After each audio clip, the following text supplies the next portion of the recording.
Hey, amazing people, it's Friday, and I'm here with The Power of Now by Eckhart Tolle, a guide to spiritual enlightenment. Instead of reading you the whole book from now on when I do books, I'm going to take 1 week, read excerpts from a book. You go and buy the book and read it all for yourself, but I can kind of like inspire you. So we're going to get into this. The question is, how can we drop negativity as you suggest? He says, by dropping it. By dropping it. How do you drop a piece of hot coal that you are holding in your hand? How do you drop some heavy and useless baggage that you are carrying? By recognizing that you don't want to suffer the pain or carry the burden anymore, and then letting go of it. And I know you say, oh, it's as easy to say. It is easy to say. And if it's easy to say, then it's doable. It may be difficult, but it's doable. Deep unconsciousness, such as the pain body or other deep pain, such as the loss of a loved one, usually needs to be transmuted through acceptance combined with the light of your presence, your sustained attention. Many patterns in ordinary unconsciousness, on the other hand, can simply be dropped once you know that you don't want them and don't need them anymore. Once you realize that you have a choice, that you are not just a bundle of conditioned reflexes. All this implies that you are able to access the power of now. Without it, you have no choice. The question says, if you call some emotions negative, aren't you creating a mental back it up. If you call some emotions negative, aren't you creating a mental polarity of good and bad, as you explained earlier? He says, nope. The polarity was created at an earlier stage when your mind judged the present moment as bad. This judgment then created the negative condition. The question then says, but if you call some emotions negative, aren't you really saying that they shouldn't be there? That it is not okay to have these emotions? My understanding is that we should give ourselves permission to have whatever feeling comes up rather than judge them as bad or say that we shouldn't have them. It's okay to feel resentful. It's okay to be angry, irritated, moody, or whatever. Otherwise, we would get into repression, inner conflict, or denial. Everything is okay as it is. And he answers, of course. Let me tell you something. When you are upset, one of the most detrimental things you can do is to not be upset. You may have to be constructively upset. Like, it is not okay to be upset and go outside and blow up somebody's car because you mad at them because they cheated on you. That's not okay. It is not okay to go out there and shoot somebody because they decided they wanted to go explore another vagina or allow another penis in their vagina. That's not acceptable for you to go and do that. It is acceptable for you to be angry as fuck, for you to leave that person alone, for you to decide that you deserve better or stay. It's up to you. But what's not okay is to take the anger and do something destructive with it. We all feel anger and things happen to each of us. I don't play victim anymore. Oh, woe is me. You did this to me. Nope, you didn't do it to me. I allowed myself to be a participant in your fuckery. That's on me. Shame on me for that. It won't happen again. And you can say, well, you didn't know. You're right. I didn't know. But once you know, you have the responsibility to do something with the information in which you now have. You don't get to say, how could you do this to me twice? First time they do it, if you stay, that's okay. If that's what you choose to do. Some people do change. I personally don't think people change without the wanting to change on their own because they did the thing for a reason. But I do know people can change, and not everybody does things and does them forever. I don't believe in that whole once a cheater, always a cheater. That doesn't work for me. I believe that once you heal yourself as to why you allowed yourself to do that action, then you won't do it again. You may not be able to be with the person you were with. They may leave you, and they may not. Okay, he says, of course, once a mind pattern, an emotion, or reaction is there, accept it. You were not conscious enough to have a choice in the matter. That is not a judgment, just a fact. If you had a choice or realize that you do have a choice, would you choose suffering or joy? Some people would choose suffering. Ease or unease? Peace or conflict? Would you choose the thought or feeling that cuts you off from your natural state of well-being, the joy of life within? Any such feeling I call negative, which simply means bad. Not in the sense that you shouldn't have done that, but just plain factual bad, like feeling sick in the stomach. A negative emotion doesn't mean it's bad, but it is a negative emotion. It does produce results that you probably don't want if you allow it to run amok. If you decide, yes, I'm very hurt, I'm very angry, you told me this lie, you did these things to me, and I'm very angry, and you go off to yourself and deal with it, you can have the conversation with the person, I do believe. And I'm not saying I'm right for everybody. I'm telling you, at 56 years old, yes, I'm 56 years old. My God, I'm 56 years old. I was looking at some pictures of me from 8 years ago when I was 30 pounds lighter, and I was about to want to be there. And then my youngest daughter said, Mommy, that's not where you are now, and it's okay. So I'm trying to get that out of my brain. Okay, where was I at? How is it possible that humans killed in excess 100 million fellow humans in the 20th century alone? Humans inflicting pain of such magnitude on one another is beyond anything you can imagine. And that's not taking into account the mental, emotional, and physical violence, the torture, the pain, and cruelty they continue to inflict on each other as well as on other sentient beings on a daily basis. Do they act in this way because they are in touch with their natural state of the life, of joy of life within? No, of course not. Only people who are in a deeply negative state, who feel very bad indeed, would create such a reality as a reflection of how they feel. Now they are engaged in destroying nature and the planet that sustains them. Unbelievable but true. Humans are dangerously insane and very sick species. Humans are a dangerously insane and very sick species. That's not a judgment, it's a fact. I don't agree with him. It's also a fact that the sanity is there underneath the madness. Healing and redemption are available right now. I am not a human being solely. I am a spiritual being experiencing humanness.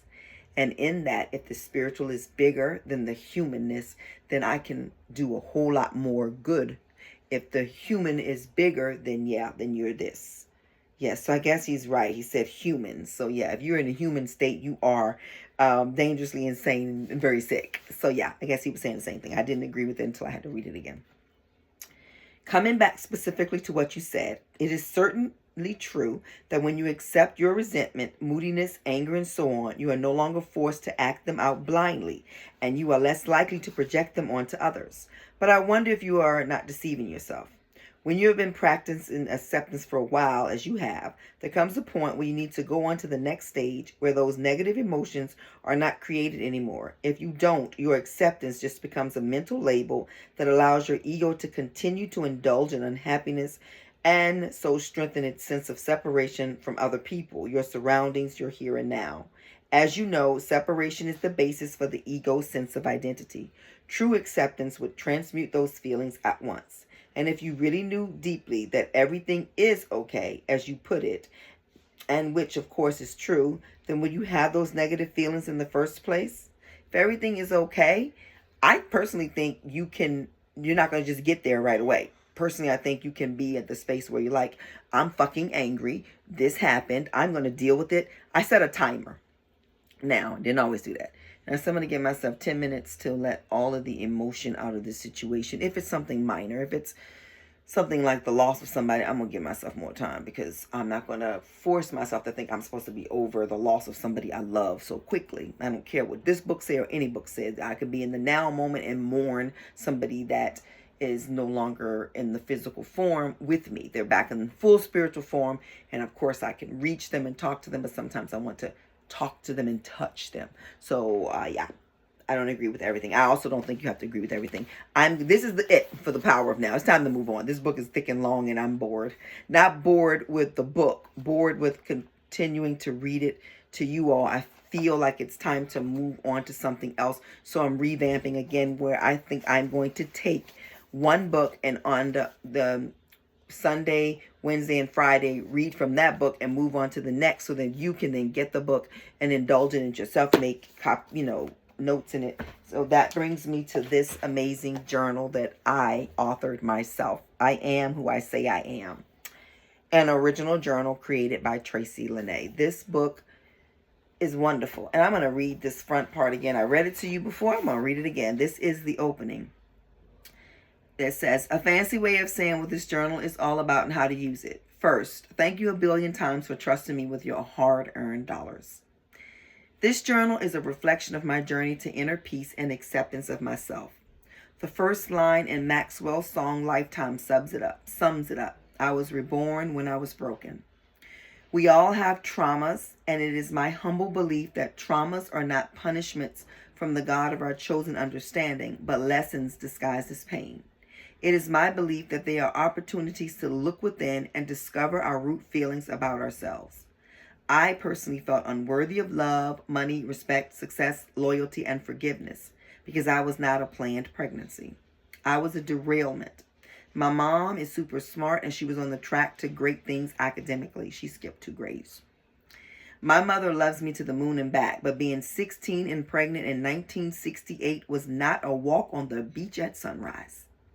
Scholarships to top schools, set to graduate high school at 17, and then finding out I was en route, having to apologize to the church for sinning, and not being able to walk to receive her high school diploma, disappointing her parents. Her shame and her guilt went into me, as do all the emotions mothers have when expecting. If you're pregnant, don't think terrible thoughts. You're putting that into that baby. I want to also add, I had a good childhood, but those underlying programs were strong and life kept sending me people and situations that reinforced those unconscious beliefs. Not because I deserved them or that they were true, but because I believed them to be true. We get what we believe we deserve, not what we say out of our mouths we think we deserve. Traumas aren't always big life-shattering events. Oftentimes, it's little disappointments over time that wear us thin and we eventually break. Life is always handing out clues that a tsunami is coming, but we ignore the signs and fail to head for higher ground. When the other shoe finally drops and we are consumed with the pain of the situation, we reach for answers. We run to the God of our understanding and mostly whine, complain, and blame others. When my tsunami moment was in full effect, I ran to the then God of my understanding and I began reading, praying, chanting, crying, lying, and trying to manipulate the situation. Yes, I lied. I manipulated because I was operating out of fear and in full survival mode. I can say that with certainty that your tsunami moment will expose all of your good and your bad attributes. And that is a great thing. Now you can deal and heal your whole being. At first, we play the victim so well that we can be nominated and win an Oscar for Best Melodramatic Performance. After playing the role and hopefully realizing that no one is coming to save you. No one is coming to save you.